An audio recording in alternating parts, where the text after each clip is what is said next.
ఓం గం గణపతియే నమః. ఓం నమః శివాయ. ఓం శ్రీమాత్రే నమః. అందరికీ నమస్కారం. సో ఈరోజు మనము 2025లో ఏ ఏ గ్రహాలు ఏ ఏ ఫలితాలు అంటే మనకి ట్రాన్సిట్ అంటే గోచార గ్రహాలు ఏ ఏ ఫలితాలు ఇస్తాయి ఒక్కొక్క గ్రహానికి ఒక్కొక్క రాశికి అది మనం చూసాము. అయితే చాలామంది ఏంటంటే 2025 అని అంటే ఆదాయం వ్యయం కందాయ ఫలాలు ఇవన్నీ చెప్పుకుంటున్నారు.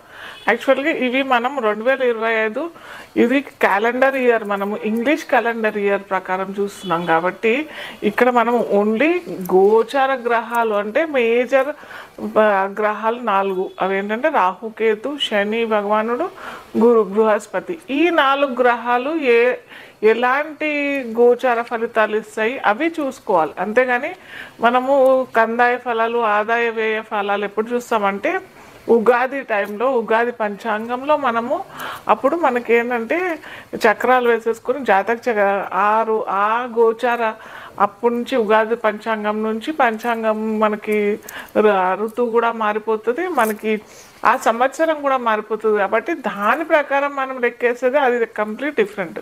ఇది మనం కేవలం చూసేది ఏంటంటే ఇక్కడ ఈ మేజర్ గ్రహాలు అని అంటే ఇప్పుడు ఇంతకుముందు చెప్పుకున్న గ్రహాలు ఏ ఏ రాశుల్లో మారిపోతున్నాయి, ఆ మారబోతున్న స్థితి ఏ ఏ రాశులకి బాగుంటుంది, ఏ ఏ రాశులు వాళ్ళు తగిన జాగ్రత్తలు తీసుకోవాలి అనేటివి మనం ఇప్పుడు చూస్తామన్నమాట. అయితే ఇక్కడ 2025లో చాలా పరిణామం పొందుతున్నాయి. ఈ రాహుకేతువులు ఒకేసారి మారుతున్నాయి. మనకి బృహస్పతి గ్రహం అనేది కూడా ఒక రాశి నుంచి అంటే తను ఉన్న రాశి ఇప్పుడు అయితే తను వృషభంలో ఉన్నాడు, వృషభం నుంచి మిథున రాశిలోకి వెళ్తున్నాడు. అలాగే శని భగవానుడు కూడా కుంభరాశి నుంచి మీన రాశిలోకి వెళ్తున్నాడు. సో చాలా మేజర్ ఈవెంట్స్ జరగబోయే ఛాన్సెస్ చాలా చాలా ఉన్నాయి 2025లో. ఎందుకంటే ఒకే సంవత్సరంలో ఇన్ని గ్రహాలు మారటం అనేది చాలా అరుదైన సంఘటన ఒకటవుతే, ఇక్కడ మరి ఇంకొకటి ఏంటంటే పైపెచ్చి ఏంటంటే మనకి బృహస్పతి కూడా మనకి మిథునం నుంచి మళ్ళీ కర్కాటకం నుంచి మళ్ళీ మిథునంలోకి వక్రి అయ్యి వెళ్ళటం, ఇవన్నీ ఒక రాశి నుంచి ఇంకో రాశికి కూడా వెళ్ళటం, ఇవన్నీ కూడా పరిణామాలు మనం చూస్తున్నాము ఈ 2025లో. అలాగే కేవలం బృహస్పతి కాకుండా శని భగవానుడు కూడా మనకి మీన రాశి నుంచి మేషరాశిలోకి కూడా వెళ్తున్నాడు. సో ఇలాంటి పరిస్థితి ఈ 2025లో చాలా పెద్ద మార్పులే అటు దేశ గోచారంకైనా కానీ మన పర్సనల్ వ్యక్తిత్వ జాతకాల్లో కూడా చాలా ఎఫెక్ట్ అవుతుంది. సో ఇన్ జనరల్గా నేను ప్రతిసారి చెప్తున్నాను ఏంటంటే మన రాశి ఏదైతే ఉందో ఆ రాశి ప్రకారం కాకుండా మన లగ్నం ఏంటో చూసుకొని అంతర్దశలు ఏం నడుస్తున్నాయి దాని ప్రకారం చూసుకొని ఇవన్నీ ఈ గోచార ఫలితాలన్నీ అన్వయించుకున్నట్టయితే తప్పకుండా మంచి ఫలితాలు వస్తాయి. సో మొట్టమొదటిగా ఒక్కొక్క రాశి వాళ్ళకి ఈ గోచార గ్రహాలు ఎలా వస్తాయి అనేది చూసాము. అయితే ఫస్ట్ మనకు రాహుకేతువులు 2025 మే 18వ తేదీ నాడు మీనరాశి నుంచి కుంభంలోకి వెళ్తారనమాట. అలాగే శని భగవానుడు కూడా కుంభరాశి నుంచి మీనరాశిలోకి గోచారం రహితంగా ప్రయాణం చేస్తాడు మార్చి 29, 2025. అలాగే గురు భగవానుడు కూడా మనకి మే 14వ తారీఖు నుంచి తనున్న రాశి ఇప్పుడు ప్రజెంట్గా వృషభ రాశిలో వక్రి అయి ఉన్నారు ఇప్పుడు బృహస్పతి. సో ఈ వక్రి అయిన బృహస్పతి 2025 మే 14వ తారీఖు నుంచి మనకి వృషభ రాశి నుంచి మిథున రాశికి వెళ్తారు. అలాగే ఇక్కడ చెప్పుకున్నాం కానీ ఇంతకుముందే చెప్పాను, వక్రి కూడా అవుతున్నారు శని భగవానుడు అలాగే గురు భగవానుడు కూడా. సో అక్టోబర్ నుంచి గురు భగవానుడు కూడా ఏమంటారు మిథున రాశిలోకి వెళ్తారు అనమాట. అంటే అతి వేగం ప్రయాణం చేస్తుంటాడు గురు భగవానుడు. కాబట్టి అతి వేగంగా ప్రయాణించి అక్టోబర్ 2025 చివరి సంవత్సరంలో అక్టోబర్లో మిథున రాశి నుంచి కర్కాటకంలోకి వెళ్తాడు. అలాగే డిసెంబర్ నెలలో మళ్ళీ కర్కాటకం నుంచి మిథున రాశికి వస్తాడనమాట. సో ఇంత పెద్ద పెద్ద మేజర్ ట్రాన్సిట్స్ అవుతున్నాయి కాబట్టి మన వ్యక్తిత్వ జాతకాల్లో కూడా చాలా గొప్ప పరిణామాలు, ఒక్కో రాశికి బాగానే ఉంటుంది, ఒక్కో రాశికి మధ్యంతర ఫలితాలు, అలాగే ఒక్కో రాశికి పట్టిందే లక్ష్మి అన్నట్టుగా ఇలాంటి మేజర్ ఎఫెక్ట్స్ అయ్యే ఛాన్సెస్ మనకి 2025లో చాలా చాలా జరుగుతాయి. ఎందుకంటే చెప్పా కదా, అసలు ఒక్క సంవత్సరంలో ఇన్ని మార్పులు జరగటం అనేది చాలా అరుదైన సంఘటన అనమాట. అలాగే మనకి శని భగవానుడు కూడా మనకి 2025 మార్చి 29 నుంచి మారుతాడు అన్నాం కదా మీనరాశిలోంచి. మళ్ళీ మీనరాశిలోంచి మేషరాశిలోకి కూడా మనకి అతివేగం. శని భగవానుడు ఇన్ జనరల్ చాలా మెల్లిగా నిదానం, శనీశ్వరుడు అని అంటాం మనము. అంటే అంత వేగమైన గ్రహం కాదు, మెల్లిగా నిదానంగా ప్రయాణించి శని భగవానుడు కూడా అతివేగం వల్ల మేషరాశిలోకి ప్రయాణం చేస్తాడు అనమాట. సో ఇలాంటి సంఘటనలన్నీ మనకి ఒక్కొక్క రాశికి ఎలాంటి ఫలితాలు వస్తాయి, ఎలాంటి తగు జాగ్రత్తలు తీసుకుంటే బాగుంటుంది అనేది మనము చూద్దాము. అలాగే ఎండింగ్లో నేను ఒక మంచి ఇన్ జనరల్గా చాలామంది అడుగుతూ ఉన్నారు, రాహుకేతుల వల్ల మేము భయపడిపోతున్నాము, కాలసర్పదోషము, ఇవన్నీ రాహుకేతులు సర్పదోషం ఇవన్నీ దానివల్ల చాలా భయంకరంగా భయం అయిపోతుంది అని చెప్పేసి ప్రజలు చాలా విధంగా అడుగుతూ ఉన్నారు. సో ఒక చిన్న చిటుక వల్ల మీ ఇంట్లో ఏమన్నా ఫైనాన్షియల్ ఇష్యూస్ అన్నా, లేకపోతే ఇంకేమన్నా ఏమంటారు లేటుగా అవుతున్నాయి, అటు ఉద్యోగ ప్రయత్నాలైనా కానీ, లేకపోతే వివాహ ప్రయత్నాలైనా కానీ, సంతానం సరి అయిన సమయంలో అవ్వట్లేదు అని అంటే ఒక చిన్న చిట్కా చెప్తాను. అది ఏంటంటే ఏ రాశి వాళ్ళకి కొద్దిగా చూసుకోవాలి. రాహు ఒకవేళ ఆ రాశి వాళ్ళకి 3, 6, 11 రాశుల్లో ఉంటే మటుకు ఎలాంటి ఫలితాలు ఇస్తాడు అది నేను ఎండ్ ఆఫ్ ది షోలో నేను చెప్తాను. కాలపురుషాంగంలో మనకి 11వ లగ్నం లేదా లగ్నం తెలియని వారికి రాశి అని అనుకున్నట్టయితే కుంభరాశి అవుతుంది. కుంభరాశికి అధిపతి శని భగవానుడు. సో ఈ శని భగవానుడు మొన్నటిదాకా 5 సంవత్సరాలు చక్కగా తన ఇంట్లోనే ఉంటూ హాయిగా 30 సంవత్సరాల తర్వాత తన ఇంట్లో హాయిగా ఉన్నాడు. ఈ 2.5 సంవత్సరాలు తన ఇంట్లోనే ఉండడం హాయిగా చక్కగా ఉన్నాడు. కాకపోతే ఇప్పుడు మనకి మార్చి 29, 2025 నుంచి శని భగవానుడు మీనంలోకి వెళ్ళిపోతాడు. కాబట్టి తన ఇల్లు వీడి పక్క ఇంట్లోకి వెళ్తున్నట్టుగా ఫీలింగ్ అనమాట. సో శని భగవానుడికి అటు గురు భగవానుడికి అంతగా శత్రుత్వం లేదు, అటు మిత్రుత్వం లేదు, కానీ సమ్ముడు అనమాట. అంత మంచి ఫలితాలు ఇవ్వడు కుంభలగ్నం, స్పెసిఫిక్గా కుంభలగ్నం, కుంభరాశి. కాకపోతే కుటుంబ వ్యవస్థ మనం చెప్పుకున్నాం కదా, ద్వితీయం మనకి కుటుంబ స్థానం అవుతుంది.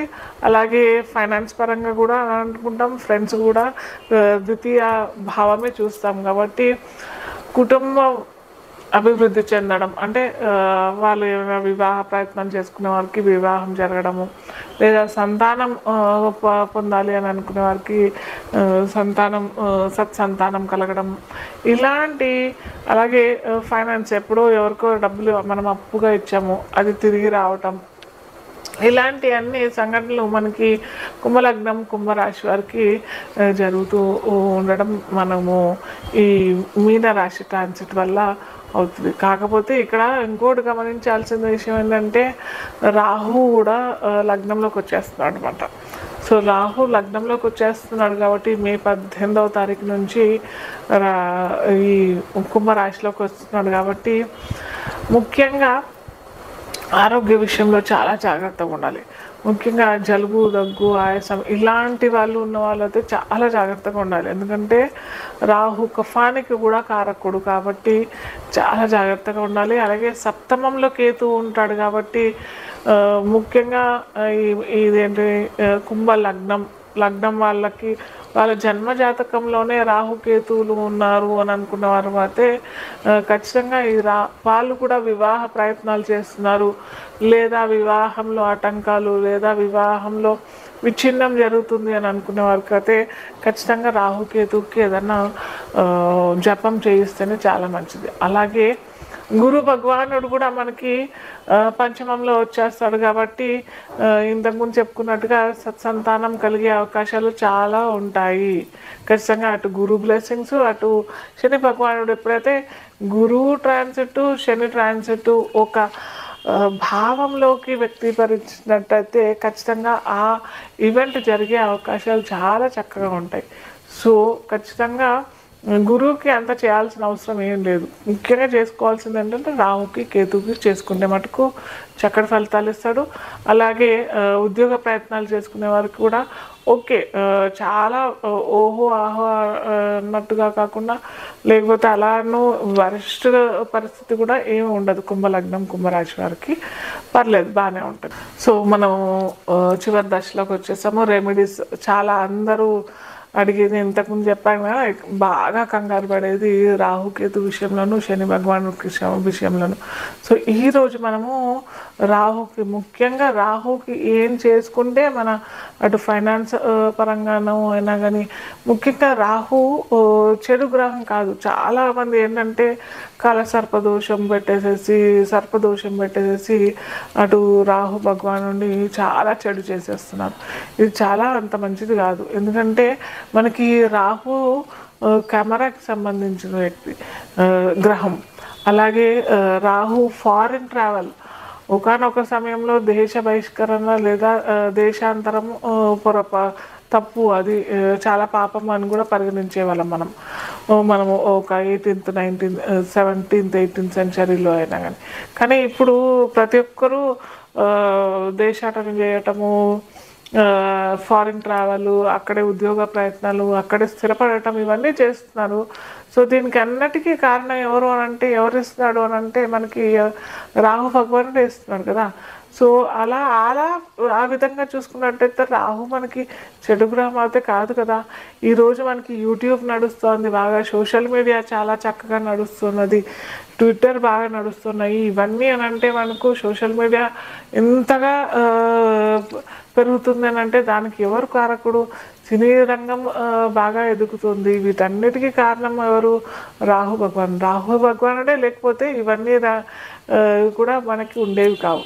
సో ఇటు చెడు గ్రహం కాదు. అందరూ కొద్దిగా ఈ మనస్సును ఏమంటారు, ఇలా చెడుగా ఆలోచించడం మానేసి రాహు భగవానుడు వీటన్నిటికీ కారణం అనుకుని చక్కగా, మీకు రాహు ఫలితాలు సరిగ్గా రావట్లేదు, రాహు దశలు నడుస్తున్నాయి, అంతర్దశ నడుస్తుంది అంటే దుర్గాదేవి ఆరాధన చేసుకోండి.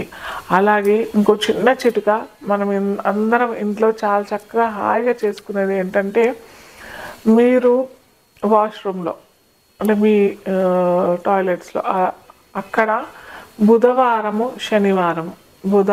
శనివారం గుర్తుపెట్టుకోండి. ఎటువంటి సమయం అవసరం లేదు, మీ ఇష్టం, ఏదన్నా సమయం ఎంచుకోండి. అక్కడ ఒక అగ్గిపుల్ల తీసుకొని అక్కడ కాల్చేసేసి అగ్గిపుల్ల ఆరిపోయేదాకా మీరు అక్కడ ఉండిన తర్వాత అగ్గిపుల్ల పారేసేయండి. సో ఇది రెమెడీ మీరు బుధవారం శనివారం చేసుకున్నట్టయితే రాహు భగవానుడు ఇవ్వాల్సిన ఫైనాన్స్ ఇస్తాడు. మీకు ఫారిన్ ట్రావెల్ అనుకునే వారికి, అటు అబ్రాడ్ ఆపర్చునిటీస్ కావాలనుకునే వారికి చక్కటి ఫలితాలు అయితే ఇస్తాడు. సో ఈరోజు ఈ వీడియోలో మనము ముఖ్యంగా శుక్రుడు ఎటువంటి ఫలితాలు, ఏ రాశి వారికి, ఏ లగ్నాల వారికి ముఖ్యంగా ఎటువంటి ఫలితాలు ఇస్తాడు చూద్దాం. అయితే మనము శుక్రుడు ఎవరికైనా అందరికీ ఇంపార్టెంట్. అటు మనకి 2 వర్గాలు ఉంటాయి, గురు వర్గము శని వర్గము అని 2 వర్గాలు ఉంటాయి. సో ఈ 2 వర్గాలకి మనకి శుక్రుడు చాలా ఇంపార్టెంట్. ఎందుకంటే మనకి అటు ప్లెజర్స్ అంటే ధన కనక వాస్తు వాహనాలు అన్నీ ఇచ్చేది మనకి శుక్ర భగవానుడే. అలాగే వైవాహిక సుఖం అనేది కూడా ఇచ్చేది శుక్ర భగవానుడే. అలాగే విహారయాత్రలు, చాలా మంచి కంఫర్ట్స్, లగ్జరీస్, మంచి కార్స్, మంచి డబ్బులు, మంచి నగలు, మంచి బట్టలు, వస్త్రాలు, ఇంకా ఏంటంటే ముఖ్యంగా శుక్ర కారకత్వం, అంటే శుక్ర కణాలు పురుషులకి ఇచ్చేది కూడా శుక్ర భగవానుడే. కాబట్టి ఈ వర్గాలకి శుక్రుడు అవసరం లేదు, ఈ వర్గాలకి శుక్రుడు కావాలి అన్నట్టు కాదు. సో అందరికీ అందరికీ కావాలి అని అనుకుంటే మటుకు శుక్రుడు భగవానుడు మనకి మన అందరి జీవితాల్లో కావాల్సిన గ్రహం అన్నమాట. సో చాలామంది దాంట్లో ముఖ్యంగా నన్ను అడిగేది, అందరూ ఇవే అడుగుతారు కదా ఇన్ జనరల్గా, మాకు ఇల్లు కావాలి, లేకపోతే డబ్బులు ఫైనాన్స్ విషయంలో ఇబ్బంది కలుగుతోంది, లేదా వివాహం అవ్వట్లేదు, వైవాహిక సౌఖ్యం లేదు అని అన్నీ అడుగుతూ ఉంటారు. కాబట్టి సో దాంట్లో మన పర్సనల్ వ్యక్తిగత జీవితంలో ఒక్కోసారి అందరికీ చక్కగా ఉండాలి అన్నది ఏం లేదు కదా రూలు. సో శుక్రుడు ఎక్కడ ఏ రాశిలో ఒకవేళ షష్టమంలో తన లగ్నం నుంచి అష్టమ వ్యయంలో ఉంటే మటుకు శుక్రుడు ఇలాంటి అన్నీ మనకి ఇవ్వడు అనమాట. ఇవ్వాల్సిన ప్లెజర్స్ అయినా లగ్జరీస్ అయినా ఇవన్నీ ఇవ్వడు. సో వాళ్ళు ఏం చేయాలి? అలా వాళ్ళు ఇంకా మనకు శుక్రకారకత్వాలు తగ్గిపోయినట్టేనా? కాదు కదా. మనము ఈ జాతకం ఎందుకుంది, జ్యోతిష్యం ఎందుకుంది? ఎక్కడైతే అంధకారం ఉంది అక్కడ జ్యోతి ప్రజ్వలించేదే జ్యోతిష్యం. సో ఒక లైట్ త్రో చేసేదే జ్యోతిష్యం. సో మన పర్సనల్ జాతకాల్లో శుక్రుడు సరిగ్గా లేడు, సో శుక్రుడు సరిగ్గా లేడు అనేసి ఎలా తెలుసుకోవచ్చు అంటే, ఏ ఇంట్లో అయితే సరి అయిన టైంకి ధనం అందుబాటులోకి రావట్లేదు, వివాహ లోపం జరుగుతోంది, వివాహంలో ఆటంకాలు అవుతున్నాయి, లేదా వివాహం విచ్ఛిన్నం అవుతోంది, అలాగే ఇంట్లో ఏమంటారు లగ్జరీస్ లేవు, ఒక మంచి ఇల్లు కొనుక్కోవడానికి డబ్బులు లేవు, లేదా ఒక కారు కొనుక్కుందాము, ఒక వెహికల్ కొనుక్కుందాం అని అంటే లేదు అని అనుకునే వారికి నిజంగా అక్కడ ఏదో శుక్రలోపం జరిగినట్టే వాళ్ళ జాతక చక్రంలో. సో వాళ్ళు ఏం చేయాలి? ముఖ్యంగా నేను అందరి పురుషులకి చెప్పేది ఏంటంటే, మీరు మీ ఇంట్లో గృహలక్ష్మియే.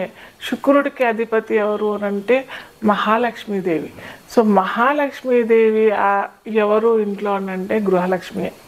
సో ఖచ్చితంగా అందరూ లక్ష్మీదేవి లాంటి మీ భార్యని పొద్దున్నే చాలామంది ఏంటంటే ఇవన్నీ ఎక్కువగా వాడుతూ ఉంటుంటారు పురుషులు.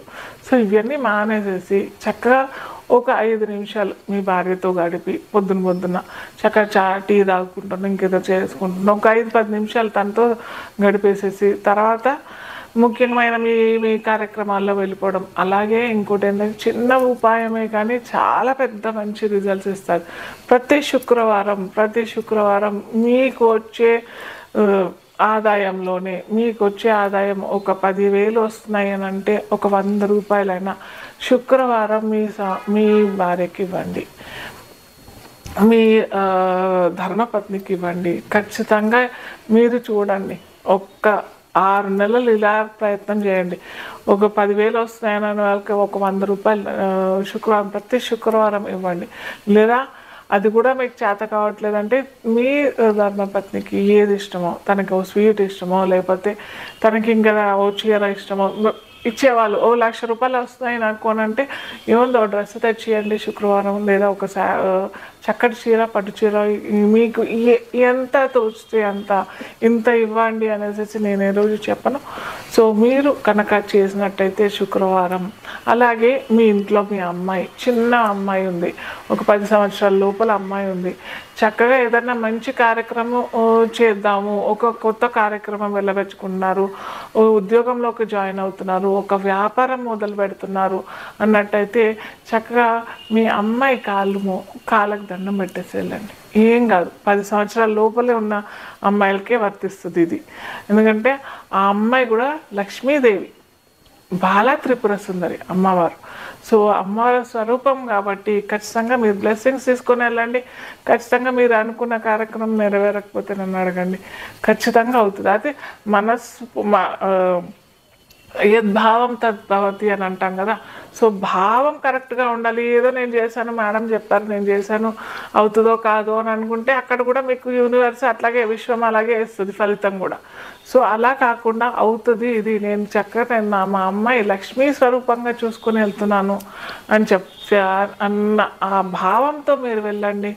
బయటికి ఖచ్చితంగా మీరు అనుకున్న ప్రయత్నాలు సఫలీకరిస్తాయి. సో ఇది మాత్రం అటుకు చేయండి ఖచ్చితంగా.